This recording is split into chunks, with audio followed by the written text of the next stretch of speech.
You can try putting a giant paper over the sun. It's going to evaporate it. The bride moves from shining conditionally to shining sovereignly. She is so joined to God now that it's become her nature. Your joy. Someone throws a blanket over you, you still shine. Someone speaks against you, you still shine. You're becoming totally independent of circumstance. How does the sun shine? From the inside out. The bride shines in the end totally from the inside out.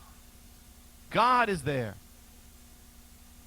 How does the world live? The world lives seeking from the outside in, you know, next pleasure, next thing, give me this thing, give me this material, give me this person, give me that thing. And what happens at the end, it's all empty because it's empty, it's all outside. But the true full life is from the inside out, from the heaven to earth, inside out. So the joy that you have, the joy of the Lord, is because you have the joy of the Lord. It is not because something gave you a reason for it. Paul said, I've learned the secret of being content in all things, no matter what. If I am poor, I am content and rejoicing. If I'm rich, I rejoice. If I am in chains, I'll still rejoice. How many people can say, I've learned the secret of being content? Of all things. In all things. Paul, at the end of his life, he said, I learned it. He didn't say he did it at the beginning of his life or his life in the Lord. I learned it. Shining. He causes his sun to shine. He said, you know what Messiah says? Messiah says, love your enemy. Do good to them. And he says, forgive them. He says, because God causes his sun to shine on the bad as well as the good. So therefore, he says, you love. He's likening your love to the sun shining. And the sun shines because it's the sun. And you shine because you're a light, not because they deserve it, because you're a light. Imagine if the sun said, I'm only going to shine on the people I like. What would happen?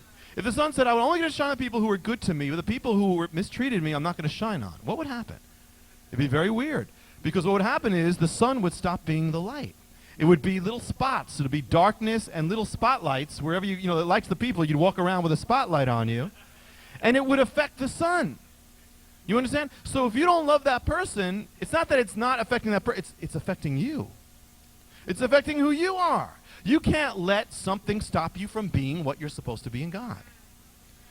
You see, the moon is, the Lord says, you are the salt of the earth, you are the light of the world. The light of the world. You are to act upon the world. The sun doesn't really get it doesn't really get touched by the earth a lot, but the earth gets touched by the sun. You are to be touching the world. The world is not supposed to be affecting you. To find out how you can receive more of Jonathan's teachings, to receive special free gifts, or get in touch, go to hopeoftheworld.org or call toll-free 1-800-YESHUA-1. That's hopeoftheworld.org or call 1-800-YESHUA-1. That's 1-800-937-4821. You can also get more at Jonathan Cahn's Facebook page or write us direct at Hope of the World, Box 1111, Lodi, New Jersey 07644, USA.